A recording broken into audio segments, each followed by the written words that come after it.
Greetings, everyone, and welcome to episode 54 of Teaching Tales, the podcast totally devoted to sharing stories from the world of education. I am Brent Coley, your host, an elementary principal in beautiful Southern California, currently beautiful and rainy and cold Southern California, though I do need to mention that it's cold in Southern California standards, Southern California terms. It's like high 40s, low 50s. So my apologies for anyone who is living in truly cold and listening in a truly cold part of the country or part of the world. My apologies. So I'm just going to move on.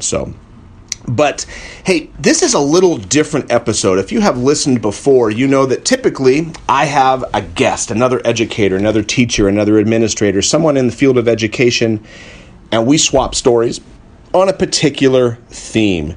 Today, this is a special episode because I'm flying solo. I had something happen last night that I'm not waiting for this for another episode. I just want to share this with the world right now. So I'm flying solo because I know the host of this podcast. And I said, hey, Brent, can we do this solo? And he said, Brent, you need to go for it. So we're going for it. So let me share what happened last night. Hopefully it will encourage and inspire you. A little background before I share that story, though. Back when I was in the classroom, I taught 4th and 5th grade for many years. Toward the end of my time in the classroom, I was teaching 5th grade. I created what I called math review videos. This was before there were iPads. I had an InterWrite tablet. I don't know if anyone listening out there had one of those. It basically looked like an iPad, but it didn't have a screen.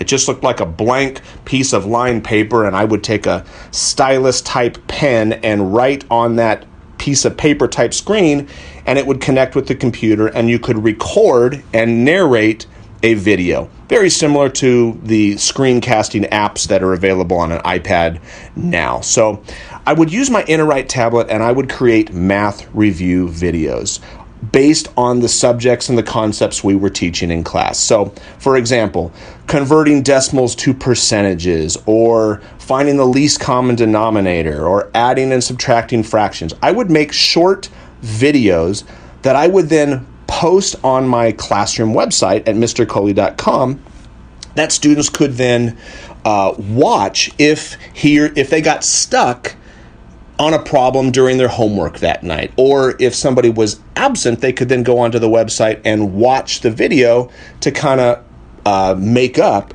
the instruction that they missed. So I put those on my website, and then I would put those on my YouTube channel so that kids could access them from there as well. So fast forward to last night. Last night, I pull out my iPad to check my email. I open my email app and I see a message from YouTube saying that I have received a new comment on one of my YouTube videos. So I'm like, that's interesting. I wonder what it was. I pull up the comment, and it happened to be a comment on one of my math review videos. Now let me pause and basically just say a math review video that I posted nearly a decade ago. Something that I put 8, 9, 10 years ago. I just got a comment on that video. And here's what the comment said. It was a comment on a video on rounding fractions. And here's what it said. I'm really grateful for this video because I was really bad at this at school. And I would cry every single day because I thought I was the dumbest person in the whole world. Not even my teachers could explain it to me. But even if they did, I wouldn't get it. But your vid helped so much, and now I can think I'm smart again. Now, let that sink in for just a second. When I read this comment, especially that last sentence, but your vid helped so much, and now I can think I'm smart again. I had two reactions. The first one, it broke my heart that we have a young student, a young man who is struggling with a math concept, and it made him feel that he wasn't smart. It breaks my heart.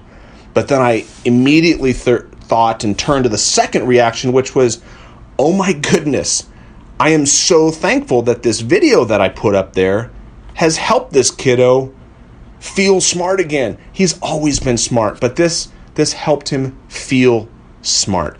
And I want to just clarify, me recording and sharing this story, this is not about, hey, Brent, good for you, look what you did. Quite the opposite, actually. I'm sharing this story because I want to emphasize, and I think this perfectly illustrates the power of sharing. I posted this video and my other math review videos on my website and YouTube for my students, for the 32 students in my classroom. Yet nearly 10 years later, I get a comment from a boy I've never met. I do not even know his name. More than likely, I never will meet him. But nearly a decade later, he watched a video that I posted on YouTube. And for him, for this day, it changed his world. In his words, I'm smart again. Ladies and gentlemen, if you are listening to this, the purpose of this episode, share what you have, because the world needs it. There may be somebody like this young man who is right now on YouTube struggling with a math concept. There may be a teacher out there who is in need of the encouragement that you possess, that quote that you found in a book. If you're on Twitter, tweet that out. If you've got a video that you've created, throw it up on YouTube, because while your goal may be to meet the needs of your students or your staff or whoever your main audience is, you may have something happen like this, or somebody who you weren't even intended to see it or to hear it or to read it may find it, and it may change his or her life.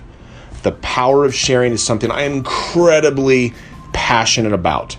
And I encourage you, if you're listening to this, share what you have. Do not sit on what you have.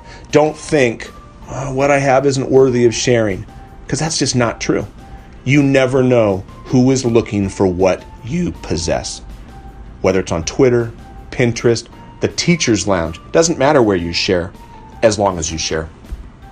Thanks everyone for listening. I hope you got something out of this. It was a pleasure sharing it with you. Thank you for listening. If you haven't already done so, remember you can subscribe in iTunes, Google Play. We are also in Spotify. You can also listen directly on my website, brentcoley.com. Thanks you so much for listening, and until next time, have a good one.